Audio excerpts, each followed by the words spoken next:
राधे राधे। आशा करती हूँ कि आप सभी लोग खुश होंगे, स्वस्थ होंगे, मस्त होंगे। कार्तिक मास में सुनी जाने वाली कार्तिक मास महात्म्य कथा सुनाने जा रही हूँ। 21वां अध्याय। अब ब्रह्मा आदि देवताओं ने नतमस्तक होकर के भगवान शंकर की बड़ी स्तुति की और कहा, हे प्रभु, आप प्रकृति से परे पार ब्रह्म और परमेश्वर हैं। आप निर्गुण हैं, निर्विकार हैं। वह सबके ईश्वर होकर भी नित्य अनेक प्रकार के कर्मों को करते हैं। हे भगवान शंकर, हम सब पर ब्रह्मा आदि सब देवता आपके दास हैं। हे देवेश, हे शिव जी, आप प्रसन्न होकर के हमारी रक्षा कीजिए। हे नाथ, हम आपकी प्रजा हैं तथा सदा आपकी शरण में रहते हैं। राजा पृथु से नारद जी ने कहा कि इस प्रकार से ब्रह्मा आदि सब देवताओं और मुनियों ने शिव जी की अनेक प्रकार से स्तुति करके उनके चरण कमलों का ध्यान किया। तब उसे सुन देवताओं को वर दे करके शिव जी वहां पर अंतर ध्यान हो गए। पश्चात शिव जी का यश गाते हुए सब देवता प्रसन्न होकर के अपने अपने स्थान को चले गए। महेशाख्यान से जलंधर का यह युद्ध चरित्र बड़ा पुण्यप्रद और सब पापों का नाश करने वाला है। यह सब सुखदायक और महेश को भी आनंददायक है। जो इन दोनों आख्यानों को पढ़ेगा और सुनेगा वह सब सुखों को भोगकर अंत में अमर पद को पाएगा। भगवान शंकर की जय हो, नारद मुनि की जय हो, सभी देवताओं की जय हो। आज मैं आप लोगों को कथा सुनाने जा रही हूँ। कार्तिक मास महात्म्य अध्याय 22। राजा पृथु ने कहा, हे नारद जी, आप कृपा करके मुझको यह बतलाइए कि वृंदा को मोहित करके भगवान विष्णु ने क्या किया और फिर वह कहाँ चले गए। जब देवता स्तुति करके मौन हो गए तो भगवान शंकर ने प्रसन्न होकर के देवताओं से क्या कहा, हे ब्रह्मा आदि देवताओं, जलंधर तो मेरा ही अंश था। मैंने उसे तुम्हारे लिए नहीं मारा, यह मेरी सांसारिक लीला थी। फिर भी आप लोग सत्य कहिए, इससे आप सुखी हुए या नहीं। तब ब्रह्मा आदि देवताओं के नेत्र हर्ष से खुल गए। उन्होंने भगवान शिव को प्रणाम करके भगवान विष्णु का सब वृतांत कह सुनाया, जो उन्होंने बड़े प्रयत्न से वृंदा को मोहित किया था तथा वह अग्नि में प्रवेश करके परम गति को प्राप्त हुई। देवताओं ने यह भी कहा कि तभी से वृंदा की सुंदरता पर मोहित हुए भगवान विष्णु ने उनकी चिता की राख लपेटे हुए इधर उधर घूमते हैं। अतः आप उन्हें समझाएं, क्योंकि यह प्राकृतिक चराचर आपके अधीन है। देवताओं से यह बात सुन करके भगवान शंकर ने उन्हें अपनी दुस्तर माया समझाई और कहा कि यह सारा जगत उसी के अधीन है। उसी से मोहित भगवान विष्णु भी काम के वश हो गए हैं। परंतु महादेवी उमा त्रिवेदी की जननी सबसे परे वह मूल प्रकृति परम मनोहर और वही गिरजा भी कहलाती हैं। भगवान विष्णु जी का मोह दूर करने के लिए आप सब उनकी शरण में जाइए। यदि वह प्रसन्न हो जाएंगी तो आपका सब काम हो जाएगा। भगवान शंकर की आज्ञा से सब देवता मूल प्रकृति को प्रसन्न करने चले। उनके पास पहुंच करके उनकी बड़ी स्तुति की। तब आकाशवाणी हुई, हे देवताओं, मैं 3 प्रकार से तीनों गुणों से पृथक होकर के स्थित होती हूँ। सतगुण से गौरी, रजोगुण से ज्योति रूप से, और आप लोग मेरी रक्षा से यदि सादर उन देवियों के पास जाओ तो वह तुम्हारे सारे मनोरथों को पूर्ण करेंगी। यह सुनकर के देवताओं के नेत्र खुल गए। वह भगवती का आदर करते हुए गौरी, माँ लक्ष्मी और माँ सरस्वती को प्रणाम करने लगे। सब देवताओं की भक्ति पूर्वक प्रार्थना से वह सब देवियां प्रकट हो गईं। सभी देवताओं ने खुश होकर के निवेदन किया। तब देवियों ने कुछ बीज दे करके, इन्हें ले जाकर के दे दो, तुम्हारे सब काम सिद्ध हो जाएंगे। ब्रह्मा आदि देवता उन बीजों को लेकर के भगवान विष्णु के पास गए। वृंदा की चिता भूमि में डाल करके, जिससे धात्री, मालती एवं तुलसी जी प्रकट हुई। भगवान विष्णु ने ज्यों ही उन स्त्री रूप वाली वनस्पतियों को देखा तो वह उठकर बैठ गए। कामासक्त चित्त से मोहित हो उनसे याचना करने लगे। धात्री व तुलसी ने उनसे प्रीति की तो भगवान विष्णु सारा दुख भूल करके देवताओं से नमस्कृत हो अपने लोक को चले गए। वह पूर्ववत सुखी हो भगवान शंकर का स्मरण करने लगे। यह आख्यान भगवान शिव की भक्ति को देने वाला है। भगवान शिव की जय हो, भगवान विष्णु की जय हो। आज मैं आप लोगों को कथा सुनाने जा रही हूँ कार्तिक मास महात्म्य अध्याय 23। नारद जी ने कहा, हे राजन, इसी कारण से उद्यापन में तुलसी की जड़ में भगवान विष्णु की पूजा की जाती है। तुलसी जी का मूल प्रदेश भगवान विष्णु को प्रसन्न करने वाला है। हे राजन, तुलसी जी का पौधा जिस घर में वर्तमान में है वह घर तीर्थ के स्वरूप है और उस घर में यमदूत कभी भी नहीं आते हैं। यह पौधा सब पापों का नाश करने वाला, अभिष्ट फल को देने वाला है। जो मनुष्य तुलसी का पौधा लगाता है वह यमराज को नहीं देखता है। भगवान नंदी का दर्शन, गंगा स्नान व तुलसी के पौधे का संसर्ग, यह तीनों एक पुण्यप्रद है। तुलसी जी को छूने से कामिक, वाचिक, मानसिक आदि संपूर्ण पाप नष्ट हो जाते हैं। जो प्राणी तुलसी के दल से भगवान का पूजन करते हैं वह पुनः गर्भ में नहीं आते हैं, निसंदेह जीवन मुक्त हो जाते हैं। तुलसी के दल में पुष्कर आदि समस्त तीर्थ, गंगा आदि नदियां और भगवान विष्णु की प्रभृति सब देवता निवास करते हैं। तुलसी जी के पौधे के पास जो अपना प्राण विसर्जन करता है वह चाहे कितना ही बड़ा पापी क्यों न हो, उसे यमराज नहीं देख सकते हैं। हे राजन, जो लोग तुलसी के काष्ठ का चंदन लगाते हैं वह सहज में मोक्ष को प्राप्त होते हैं। उनके द्वारा किए गए पाप उनके शरीर को स्पर्श नहीं कर पाते हैं। हे राजन, जहाँ तुलसी के वन की छाया हो वहाँ पर पितरों को श्राद्ध करना चाहिए। वहाँ पर पितरों के निमित्त दिया हुआ दान हमेशा के लिए अक्षय हो जाता है।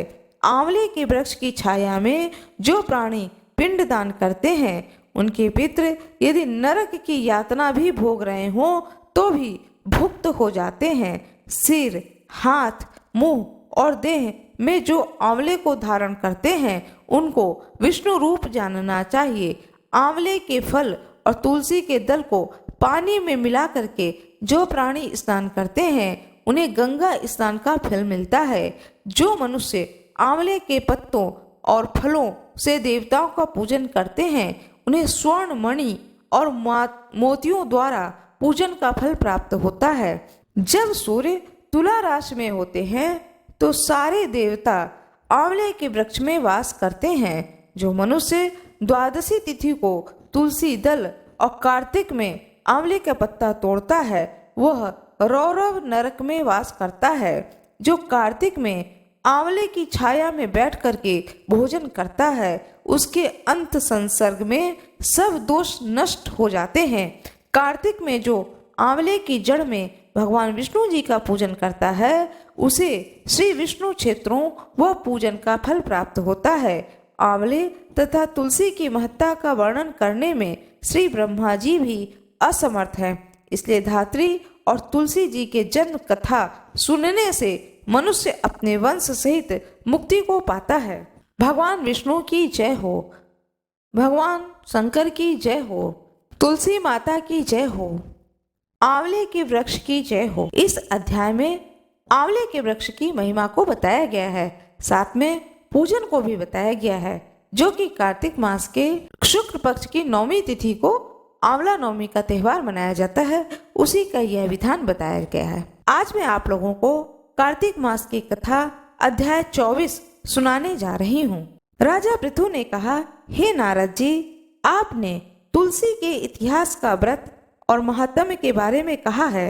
अब यह बताने की कृपा करें कि कार्तिक मास में और भी देवताओं का पूजन होता है, यह भी मुझे समझा करके कहिए। नारद जी ने कहा कि पहले समय में पर्वत के निकट कर्तिपुर में एक धर्मात्मा धर्मदत्त नामक ब्राह्मण रहते थे। वह भगवान विष्णु के सब व्रत को करते थे। एक दिन कार्तिक मास में वह एक पहर रात शेष रहने पर जागरण करने के लिए भगवान विष्णु के मंदिर में हर प्रकार की सामग्री को लेकर के जा रहे थे। मार्ग में उसे एक बड़ी भयंकर राक्षसी को देखा, जिसके बड़े बड़े दांत, लपकती हुई जीभ और लाल लाल नेत्र थे। उनका शरीर नंगा और मांस रहित था। उस भयंकर राक्षसी को देख करके धर्मदत्त बुरी तरह से कांपने लगे। कुछ उपाय न देख करके उन्होंने पूजा वाली थाली और जल का लोटा उसके ऊपर फेंक दिया, क्योंकि उसने भगवत नाम का जप करते हुए वह सामग्री और जल का लोटा जिसमें कि तुलसी दल पड़ा था उसको मारा था, जिससे उसके जन्म जन्मांतर के पाप नष्ट हो गए और पूर्व जन्म याद आ गया। वह हाथ जोड़ करके धर्मदत्त के चरणों में गिर पड़ी और बोली, हे विप्र, मैं पूर्व जन्म के कर्मों के कारण इस फल को प्राप्त हुई, इस अवस्था को प्राप्त हुई हूँ। नारद जी ने कहा, हे राजन, उसे इस प्रकार से प्रणाम करते देख करके अति विस्मित होकर के धर्मदत्त ने पूछा, तेरी यह अवस्था किस फल से हुई है? तू पूर्व जन्म में कहाँ रहती थी? तेरा कैसा चरित्र था? यह सब मुझे बताएं। उस राक्षसी ने, जिसका नाम कलहा था, कहा कि हे ब्राह्मण, सौराष्ट्र में भिक्षुक नाम का एक ब्राह्मण था। मैं उसकी पत्नी थी। मेरा स्वभाव बड़ा ही निष्ठुर था। मैंने अपने पति का कभी भला नहीं चाहा, न कभी उसे अच्छा भोजन दिया, न ही कभी मिठाई ही खाने को दी। मैं प्रतिदिन उससे लड़ती झगड़ती रहती थी। मुझे इस प्रकार की झगड़ालू देख तथा नित्य प्रति की कलह से तंग आकर मेरे पति ने दूसरा विवाह करने का निश्चय किया। यह सुन करके कि मेरा पति दूसरा ब्याह कर लेगा, मैंने उसके ब्याह से पहले ही विष खाकर आत्महत्या कर ली। मेरी मृत्यु के बाद यमदूत आए और मुझे गदा से मारते हुए यम के पास ले गए। यमराज ने मुझे देख करके चित्रगुप्त से पूछा, हे चित्रगुप्त, इसने क्या कर्म किया है? जो भी कर्म इसने किए हैं उसका फल इसे भोगना पड़ेगा। कलहा ने कहा, हे ब्राह्मण, चित्रगुप्त ने यमराज से कहा कि इसने अपने जीवन में कोई भी अच्छा काम नहीं किया। यह अपने पति को सदा सर्वदा खराब भोजन दे करके स्वयं अच्छा भोजन खाती रही, इसलिए अब यह विष्ठा खाने वाली होगी। इसे अब सुअरी का जन्म दिया जाए। चूंकि यह अकेले ही पाक के बर्तन में भोजन करती थी, इसलिए यह अपने बच्चों को खाने वाली बिल्ली होगी। इसने अपने पति पर क्रोध करके आत्मघात किया है, इसलिए यह प्रेत योनि में जाएगी। अब आप इसको अपने दूतों द्वारा मरु स्थान में भेज दीजिए। वहां पर यह बहुत दिनों तक प्रेत योनि में रह करके फिर यह पापिन अपने तीनों योनियों को भोगे। सो हे ब्राह्मण, मैं 500 वर्ष से प्रेत योनि में हूँ और भूख प्यास के कारण नित्य दुखी रहती थी। एक दिन भूख से तंग आकर मैं एक वैश्य के शरीर में प्रविष्ट हो गई। उसके शरीर द्वारा मैं कृष्णा और बेड़ी के संगम पर इस देश में आ पहुंची। एक दिन भगवान शंकर और विष्णु जी ने मुझे बलात् उसके शरीर से बाहर निकाल दिया। फिर मुझे आप दिखाई दिए। आपके लोटे में से तुलसी जल का छींटा मेरे ऊपर पड़ा, जिससे मेरे सब पाप नष्ट हो गए। हे द्विजात्म, आप मुझे यह बताइए कि आगे होने वाले तीनों योनियों और इन प्रेत शरीर से किस तरह से मुझे मुक्ति मिलेगी। धर्मदत्त ने कलह की बात को सुन करके उसके पिछले कर्म और वर्तमान अवस्था को देख करके बड़े ही दुखी हुए। उसका दुख देख करके उनका चित्त पिघल गया और उन्होंने दुखित भाव से कहा, तीर्थ व्रत और दान आदि के करने से समस्त पाप नष्ट हो जाते हैं, मगर प्रेत योनि में रहने वाले तो इसका अधिकार ही नहीं है। तुम्हारे दुख को देखकर मैं अत्यंत ही दुखी हूँ। राधे राधे। भगवान विष्णु की जय हो, ब्राह्मण देवता की जय हो, कार्तिक माह की जय हो। राधे राधे। आशा करती हूँ कि आप सभी लोग खुश होंगे, स्वस्थ होंगे, मस्त होंगे। आज मैं आप लोगों को कथा सुनाने जा रही हूँ कार्तिक मास महात्म्य 25वां अध्याय। 24वां अध्याय में आपने सुना कि किस प्रकार से देवव्रत नामक जो ब्राह्मण होता है उसकी मुलाकात एक राक्षसी से होती है, और जब तुलसी दल का जल उसके ऊपर पड़ता है तो वह राक्षसी कालहा नामक एक प्रेत योनि में जीने वाली स्त्री होती है और किस प्रकार से उसने इस योनि से मुक्ति पाने के लिए उस ब्राह्मण देवता से उपाय पूछ रही होती है। तीर्थ व्रत और दान आदि के करने से समस्त पाप नष्ट हो जाते हैं, मगर प्रेत योनि में रहने वालों को इसका अधिकार नहीं है।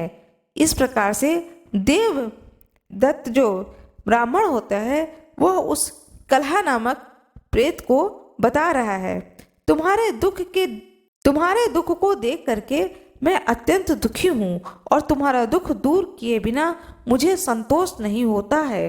तुम्हारे पाप बड़े भारी हैं, क्योंकि यह तीनों योनियां बहुत बड़े पाप करने वालों को ही प्राप्त होती है और प्रेत योनि तो हो थोड़े पुण्य से भी नष्ट नहीं हो सकती है। लेकिन मैं तुम्हें इस योनि से अवश्य छुड़वाऊंगा, क्योंकि मैंने जो कार्तिक का व्रत किया है उसका आधा पुण्य तुम्हें दे देता हूँ, क्योंकि यज्ञ, दान और तीर्थ ये सब निश्चय ही कार्तिक के व्रत के पुण्य के समान नहीं है।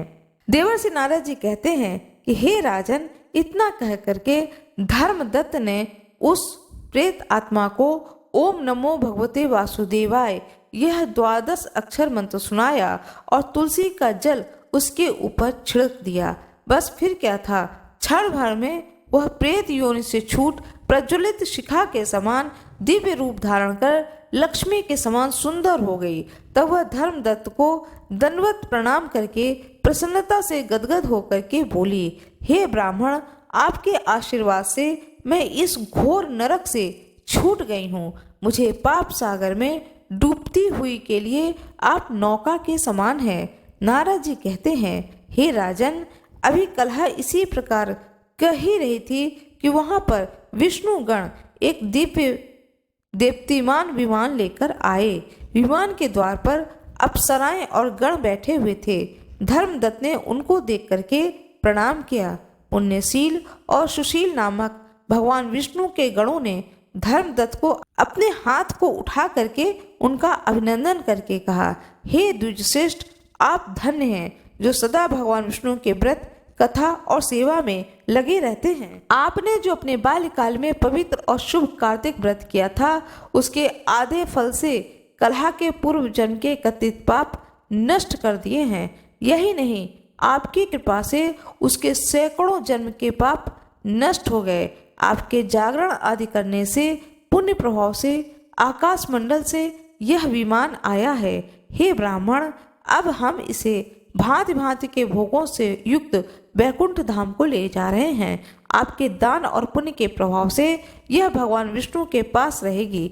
आप भी इस जन्म के बाद अपनी दोनों स्त्रियों सहित वैकुंठ में भगवान श्री विष्णु के पास रहोगे और मुक्ति को प्राप्त करोगे। हे दया के सागर, वह मनुष्य धन्य है और जन्म उन्हीं का फलीभूत है जिन्होंने तुम्हारी तरह भगवान विष्णु की भक्ति की है, क्योंकि भगवान विष्णु अपने भक्तों को भला क्या नहीं देते हैं। जिन्होंने प्राचीन काल में उत्तानपाद के पुत्र को ध्रुव पर पहुंचाया है, जिसके सुमरण मात्र से प्राणियों की मुक्ति हो जाती है। प्राचीन काल में विष्णु जी केवल अपने नाम के स्मरण से ही आप द्वारा पकड़े हुए हाथी को हस्ती योनि से मुक्त करके जय नामक देकर अपना पार्षद बना लिया है। तुमने उसी भगवान विष्णु की सेवा की है, इसलिए तुम अपनी दोनों स्त्रियों सहित 1000 वर्ष तक भगवान विष्णु के पास में निवास करोगे।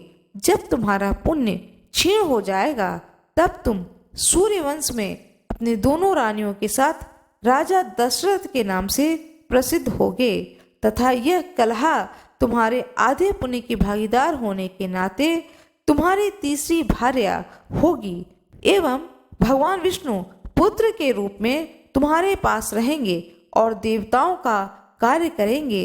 विष्णु भगवान को प्रसन्न करने वाले तुम्हारे कार्तिक व्रत से अधिक महत्वपूर्ण यहाँ दान, तीर्थ आदि और कोई भी नहीं है। हे दया के सागर, तुम धन्य हो, क्योंकि तुमने जगत गुरु भगवान विष्णु को प्रसन्न करने के लिए कार्तिक मास का व्रत किया है, जिसके आधे पुण्य के फल की भागीदार कलहा है। इस समय हम इसे अपने साथ भगवान विष्णु के लोक को ले जा रहे हैं। इस प्रकार से यह अध्याय 25वां समाप्त होता है। भगवान विष्णु की जय हो, भगवान शंकर की जय हो, प्रभु राम की जय हो। इस कथा के द्वारा हम सभी लोगों ने जाना कि किस प्रकार से धर्मव्रत नामक ब्राह्मण ने दान और पुण्य और अपने तपस्या के द्वारा राजा दशरथ के रूप में अयोध्या के नगरी में उसका जन्म होता है और जिसके घर के आंगन में स्वयं भगवान विष्णु पुत्र के स्वरूप राम के रूप में जन्म लेते हैं। भगवान विष्णु की जय हो, प्रभु राम की जय हो, धर्मदत्त ब्राह्मण की जय हो, कार्तिक मास की जय हो। नमो नमस्ते गोविंद बुद्ध श्रवण संज्ञक अघोक संचयम कृत्वा सर्व सौख्य प्रदो भव भुक्ति मुक्ति प्रदश्चैव लोकानाम सुखदायक है। हे भगवान विष्णु, मेरे सारे पाप राशि का आप नाश कर दें। मेरा नमस्कार है आपको, नमस्कार है, नमस्कार है। आप पुण्य आत्मजनों को भोग और मोक्ष को प्रदान करने वाले तथा सुखदायक हैं। हे भगवान विष्णु, आपको नमस्कार है। श्री पद्म पुराण में तुलसी को पूर्व जन्म में जालंधर नामक दैत्य की पत्नी वृंदा बतलाया गया है। जालंधर को लोक हित में मारने के लिए भगवान विष्णु को शालिग्राम बनना पड़ता है, इसलिए इसको समस्त ब्रह्मांड भूत विष्णु का प्रतीक माना गया है। भगवान शिव ने स्कंद पुराण के कार्तिक महात्म्य में शालिग्राम का महत्व वर्णित किया है। भगवान विष्णु के वरदान से वृंदा को तुलसी का पौधा बनना पड़ा, जिसे सर्वत्र पूजा की जाती है। ऐसा कहा जाता है कि वृंदा की भक्ति और भगवान विष्णु के प्रति उसका समर्पण ही तुलसी की पत्तियों में सुगंध बन करके आया है। प्रतिवर्ष कार्तिक मास के शुक्ल पक्ष की एकादशी को महिलाएं तुलसी और शालिग्राम भगवान का विवाह कराती हैं। भारतीय नारी तुलसी को सौभाग्यदायिनी मान करके उनकी पूजा और व्रत को करती हैं। तुलसी विवाह का उत्सव यूं तो सारे भारत में प्रचलित है, लेकिन विशेष रूप से इसे उत्तर भारत में मनाया जाता है। क्योंकि भगवान विष्णु का विवाह तुलसी जी के साथ हुआ था, इससे तुलसी का एक नाम विष्णु प्रिया भी है। तुलसी भगवान विष्णु को इतनी प्रिय हैं कि उनके बिना वे कोई भोग भी स्वीकार नहीं करते हैं। जो प्रतिवर्ष तुलसी का विवाह कराता है उसको इस लोक और परलोक में विपुल यश प्राप्त होता है। श्री पद्म पुराण में तुलसी के विवाह और महत्व का विस्तृत उल्लेख मिलता है। हिंदू परिवारों में तुलसी विवाह के बाद ही विवाह उत्सव शुरू होते हैं। कार्तिक मास में तुलसी के दर्शन, स्पर्श, ध्यान, अर्चना, आरोपण, सिंचन से अनेक युगों के पाप नष्ट हो जाते हैं। इसे भगवान कृष्ण के चरणों में चढ़ाने से मुक्ति मिलती है। तुलसी समस्त सौभाग्यों को देने वाली, आदि और व्याधि को मिटाने वाली हैं। तुलसी के बिना जितने भी कर्म कांड किए जाते हैं वे सब निसफल होते हैं, क्योंकि इसके बिना देवता भी प्रसन्न नहीं होते हैं। हर शाम तुलसी के पौधे की पूजा, आरती, उसके नीचे दीपक जलाने से सती वृंदा की कृपा प्राप्त होती है और भगवान विष्णु स्वयं उसकी रक्षा करते हैं। सोमवती अमावस्या को तुलसी की 108 परिक्रमाएं करने से दरिद्रता मिटती है। मरते हुए व्यक्ति के मुख में तुलसी एवं गंगा जल डालने से वह त्रिदोष नाशक महा औषधि बन जाता है तथा आत्मा पवित्र होकर के मुक्त हो जाती है। अब मैं आप लोगों को बताने जा रही हूँ पूजन का विधि विधान। यह पर्व कार्तिक मास के शुक्ल पक्ष की एकादशी को मनाया जाता है। कुछ लोग तुलसी विवाह के लिए कार्तिक शुक्ल नौमी की तिथि को उपयुक्त मानते हैं, तो कुछ लोग एकादशी से पूर्णिमा तक तुलसी पूजन करके 5वें दिन उनकी विवाह के रस्म को निभाते हैं। कहीं कहीं नौमी, दसवीं व एकादशी को व्रत एवं पूजन कर अगले दिन तुलसी का पौधा किसी ब्राह्मण को दान देने की प्रथा भी है। इस दिन उपवास रखने का विधान है, जिसमें अन्न का सेवन न करके केवल फलाहार लिया जाता है। आमतौर पर कार्तिक स्नान करने वाली स्त्रियां तुलसी तथा शालिग्राम का विवाह करती हैं, नए कपड़े, जनेऊ आदि का दान करती हैं। भगवान विष्णु की प्रतिमा में प्राण प्रतिष्ठा करके उसे वस्त्र और आभूषण से सजा करके ससम्मान गाजे बाजे के साथ समारोह के साथ तुलसी चौरा पर ले जाया जाता है। फिर उस जगह विधि पूर्वक पूजन करके दोनों का विवाह रचाया जाता है। उस अवसर पर स्त्रियां विवाह के गीत गाती हैं। तत्पश्चात व्रत की समाप्ति की जाती है। कुछ स्त्रियां तुलसी की 108 परिक्रमाएं करके उसे भोग पकवान चढ़ा करके भोजन करती हैं। अब मैं आप लोगों को तुलसी विवाह की कथा सुनाने जा रही हूँ। माता तुलसी की जय हो, कार्तिक मास की जय हो, गंगा माता की जय हो। एक परिवार में ननद भाभी रहती थीं। ननद अभी कुंवारी थी। वह तुलसी जी की बड़ी सेवा करती थी, पर भाभी को यह सब बातें फूटी आंख नहीं सुहाता था। कभी कभी भाभी गुस्से में कहती थीं कि जब तेरा विवाह होगा तो तुलसी ही खाने को दूंगी तथा तुलसी ही तेरे दहेज में दूंगी। यथा समय जब ननद की शादी हुई तो उसकी भाभी ने बरातियों के सामने तुलसी का गमला फोड़ करके रख दिया। भगवान की कृपा से वह गमला स्वादिष्ट व्यंजनों में बदल गया। गहनों के बदले भाभी ने ननद को तुलसी की मंजरी पहना दी तो वह सोने के गहनों में बदल गई। वस्त्र के स्थान पर तुलसी का जनेऊ रख दिया तो वह रेशमी वस्त्रों में बदल गया। चारों तरफ ससुराल में उसके दहेज आदि के बारे में बहुत बड़ाई हो गई। उसकी भाभी की एक लड़की थी। भाभी अपनी लड़की से कहती है कि तू तुलसी की सेवा किया कर, तुझे भी तेरी बुआ की तरह फल मिलेगा। लेकिन लड़की का मन तुलसी की सेवा में नहीं लगता था। उसके विवाह का समय आया तो उसने सोचा, मैंने जैसा व्यवहार अपनी ननद से किया है उसी कारण उसे इतनी इज्जत मिली है, तो क्यों न मैं अपनी लड़की के साथ भी वैसा ही व्यवहार करूं। कुछ समय पश्चात भाभी की लड़की का विवाह हुआ। जब विवाह हुआ तो बारात आई। जब बारात आई तो भाभी ने सोचा कि क्यों न मैंने जिस तरह का व्यवहार अपनी ननद के साथ किया है और उसे ससुराल में इतनी इज्जत मिली है, उसी तरह का व्यवहार मैं अपनी लड़की के साथ भी करूं।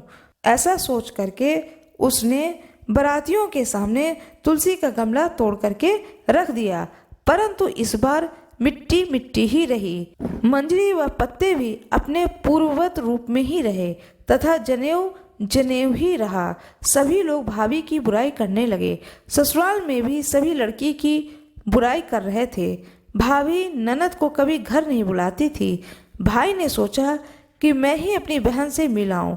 उसने अपनी इच्छा अपनी पत्नी को बताई तथा सौगात ले जाने के लिए कुछ मांगा तो भाभी ने थैले में ज्वार भरकर कहा, और तो कुछ नहीं है, यही ले जाओ। वह दुखी मन से चल दिया। बहन के नगर के समीप पहुंचकर देखता है कि एक गौशाला में गाय के सामने उसने ज्वार का थैला आगे उलट करके रख दिया। जो गाय पालते हैं वह गोपालक ने कहा कि सोना मोती गाय के आगे क्यों डाल रहे हो। उसने उससे सारी बात बता दी तथा सोना मोती लेकर प्रसन्न मन से बहन के घर गया।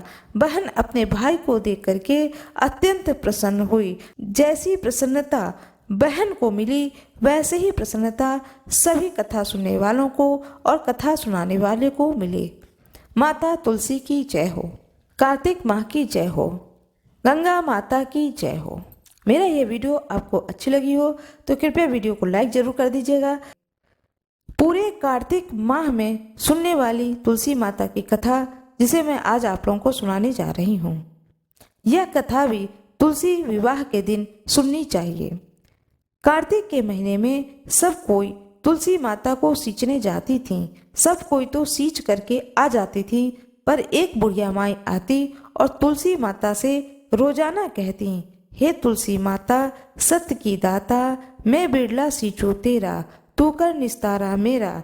तुलसी माता अड़वा दे लड़वा दे, पीतांबर की धोती दे, मीठा मीठा घास दे, बैकुंठ का वास दे, चटके की चाल दे, पटके की मौत दे, चंदन की काठ दे, झालर की झिनकार दे, साईं का राज दे, दाल भात का जमीन दे, 11 का दिन दे, कृष्ण को कांधा दे। इतनी बात सुन करके तुलसी माता सूखने लगी। भगवान श्री कृष्ण पूछते हैं कि तुम्हारे पास तो इतनी औरतें आती हैं, तुम्हें जिमाती हैं, तुम्हें सींचती हैं, तुम्हारी पूजन करती हैं, तुम्हें तो फलना फूलना चाहिए, तुम सूख कैसे रही हो, क्या कारण है? तुलसी माता ने कहा, मैं आपको क्या बताऊं, मेरी स्थिति बहुत अजीब हो गई है। भगवान श्री कृष्ण कहते हैं कि यदि तुम मुझे नहीं बताओगी अपने मन की बात तो किसे बताओगी? इस प्रकार विनयपूर्वक भगवान श्री कृष्ण के कहने पर तुलसी माता बताती हैं कि रोज सभी स्त्रियां मुझे सींचने आती हैं, लेकिन सींच करके वह चली जाती हैं। एक बुढ़िया माई आती हैं रोजाना और कहती हैं, अपनी सारी बातें मुझसे कहती हैं, कह करके जाती हैं, मैं और सब कुछ दे सकती हूँ, पर आप कृष्ण जी की कांधा कहाँ से दूंगी? भगवान श्री कृष्ण कहते हैं, कोई बात नहीं है, समय आने पर कृष्ण का कंधा भी उस बुढ़िया को मिल जाएगा। कुछ समय व्यतीत होते हैं, उसके बाद एक दिन उस बुढ़िया की मृत्यु हो जाती है। उसकी मृत्यु हो जाने के बाद में सभी लोग उसको अर्थी पर उठाने लगते हैं, लेकिन वह इतनी भारी हो गई होती है कि किसी के उठाने से वह उठती ही नहीं है। अब वहाँ पर प्रपंच होने लगता है और सब लोग कहने लगते हैं कि यह पाप घाट की माला फेरती होगी जिससे इतनी भारी हो गई है। और हम सभी लोग सोचते थे कि यह बड़े मन से भाव से तुलसी माता की नित्य पूजा करती हैं। इस तरह से अपने भक्त की निंदा को सुन करके भगवान श्री कृष्ण बूढ़े ब्राह्मण का रूप धारण करके उस जगह पर आए और इतनी सारी भीड़ को देख करके सभी लोगों से पूछने लगे, क्या बात है, इतनी भीड़ यहाँ पर क्यों लगी हुई है?